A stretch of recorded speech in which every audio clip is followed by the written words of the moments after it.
What you need to know about the probate process in selling a house. That's our topic today. We'll get started right after this.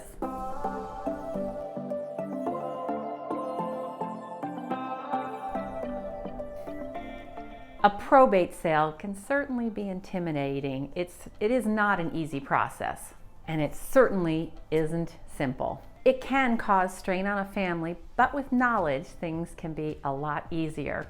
Of course, real estate can be sold during probate. If there isn't an appointed executor, then the probate courts will step in and they will find someone to appoint, usually a family member, sometimes a friend, and that person would then be considered the administrator.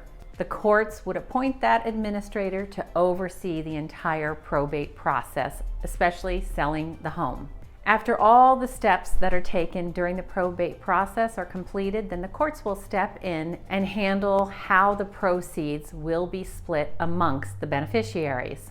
The short answer to the question, how to sell a house in probate, is to hire someone, to team up with someone that has the probate experience. Doesn't have to be me, but it should be someone that has helped with probates in the past. I am a certified probate real estate advisor, and that's the kind of designation that you're going to want to look for when you're talking with real estate agents. I'm Kim Ward. I am a San Diego County realtor. I am a broker of Horizon Real Estate and developer of probate and trusthelp.com. If you're new to my channel, welcome.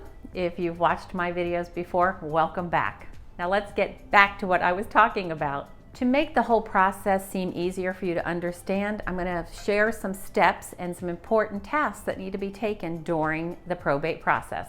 One of the important things is that there will be an appraisal on your loved one's home. It will be an appraisal based on the date of death, and here in San Diego, a probate referee is the appraiser that will establish that date of death value.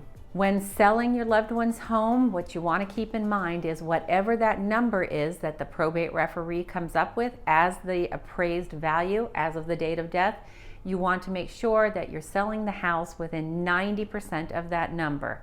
Now, recently, the housing market has just taken off, and I've been helping with probate cases for almost 2 decades, and I'm here to say that I've never had a problem getting a property sold for at or above the appraised value by the probate referee, except for once, and it was because of the interior condition of the property, because the probate referee does not go inside the property. So I then had to take photos and I sent those off to the probate attorney, who then contacted the probate referee, and based on the photos and my clearly written description of what the home looked like, the probate referee adjusted the date of death value.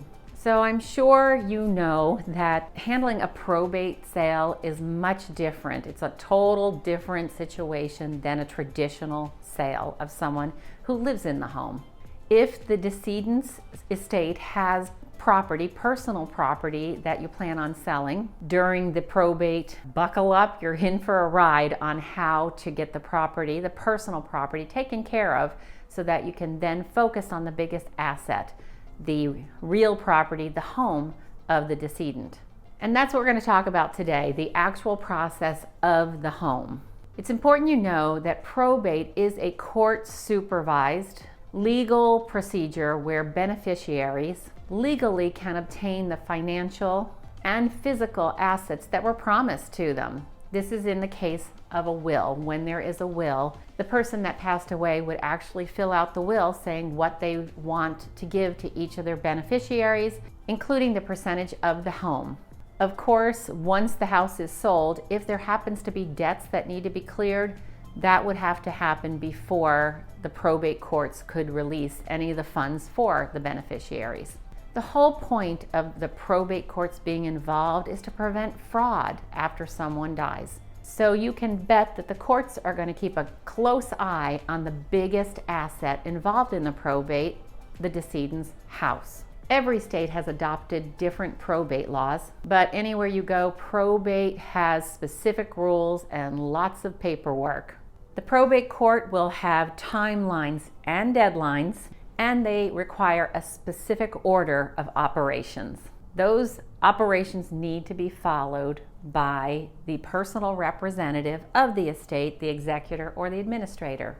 And these are the steps to prevent pitfalls, to prevent delays, and problems that could crop up during the probate process. Again, 1, make sure that when you're getting ready to sell the property, or even before, make sure that you interview 2 or 3 real estate agents, people that are well experienced with the probate process. In life, we get a lot of help from our friends, but during this process, you definitely want to have someone that can guide you through the entire process, someone that has done it lots of times and knows how to help you with the personal property, managing the home, cost-effective repairs, and really making things easier, simpler for you, especially if you don't live in the same city or state as the property of the one that has passed away. That same person should have good ways of communicating with your probate attorney so that your attorney is kept in the loop of how things are proceeding.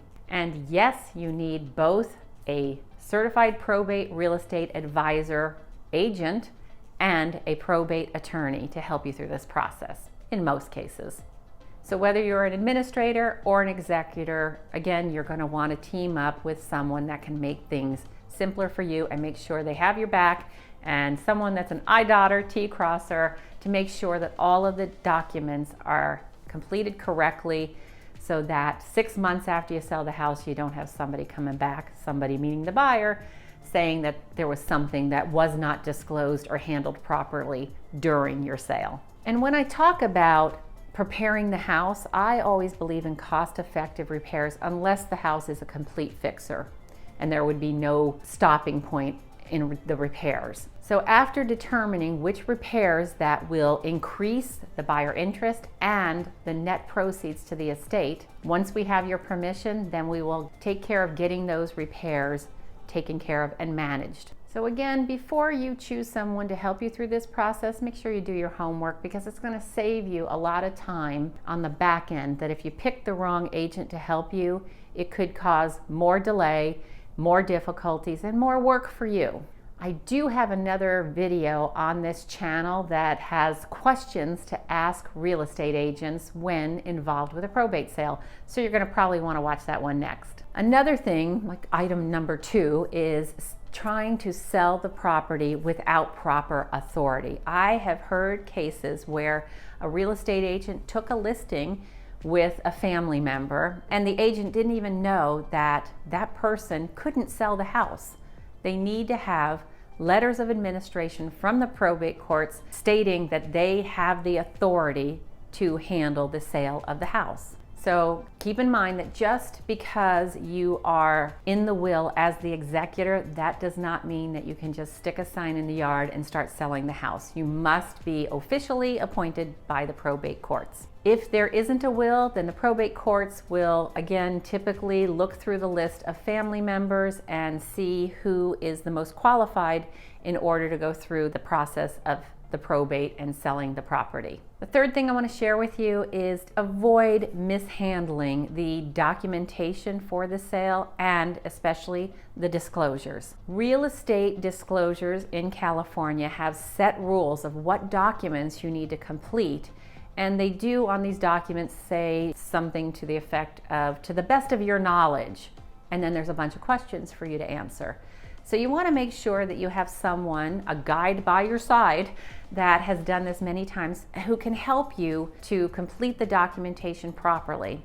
And even after you've completed, someone that'll go back and review it to make sure that there isn't a better way to state something. Because those disclosures then go to your buyer, and if not completed correctly and disclosing things that are obvious about the property, like for instance, if your loved one happened to pass away in the home, it's critical that that be disclosed in an exempt seller disclosure document. The other thing is that the agents and the sellers, the executor or the administrator, they must disclose material defects that would definitely affect the buyer's purchasing of the property. Let's say, for instance, that it was obvious that the washer had leaked and the wall had a substance on it, we won't say the word that starts with an M, but has a substance on it, we want to make sure that that is disclosed, that there is a staining on the wall due to the fact that the washer leaked. That way the buyer can then sign that document that they understand, and they can either go forward with the purchase, they could ask for that to be corrected, they could get additional investigations to find out what exactly the substance is, but that protects the executor and the administrator and ultimately protects the estate from, after the buyer moves into the house, discovering this that was obvious to the seller and the agent. And number 4 is try not to leave the house vacant for too long. Sometimes there are disagreements amongst the beneficiaries, usually siblings, or sometimes people just don't move very fast in handling the personal property, and so then the property is vacant for months and months. And the reason that I share this with you is that recently I was helping a family with a house, and this house had been vacant for 2 years before they started the probate process. And during the time of getting the house ready for sale, handling all the personal property, there was a water leak. And the water leak caused even more problems within the house. It was a case where the washer, the hose at the washer, somehow came off, I don't know how, and leaked into the garage wall, and the water had gone up the wall in the garage wall. So that turned into a situation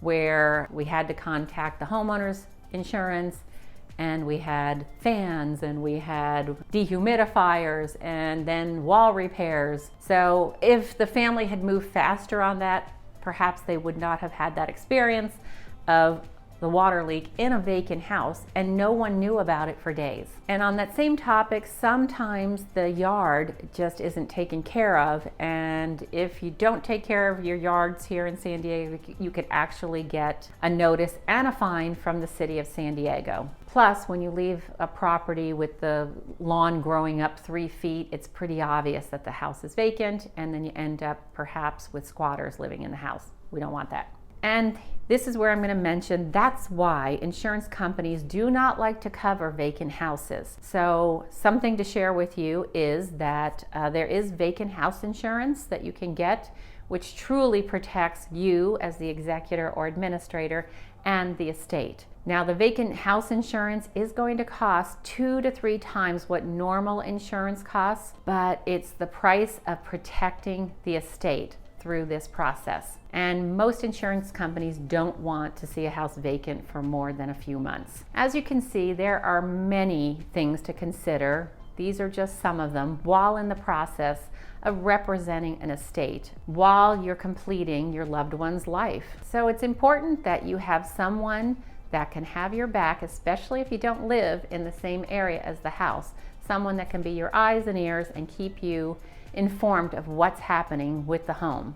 And our certified probate real estate advisor team can be that kind of help for you. Thank you for watching. Please hit like, subscribe, and hit that bell button. And that way more people will see this content and they'll have a better understanding of the probate process. Thanks for watching. See you next week.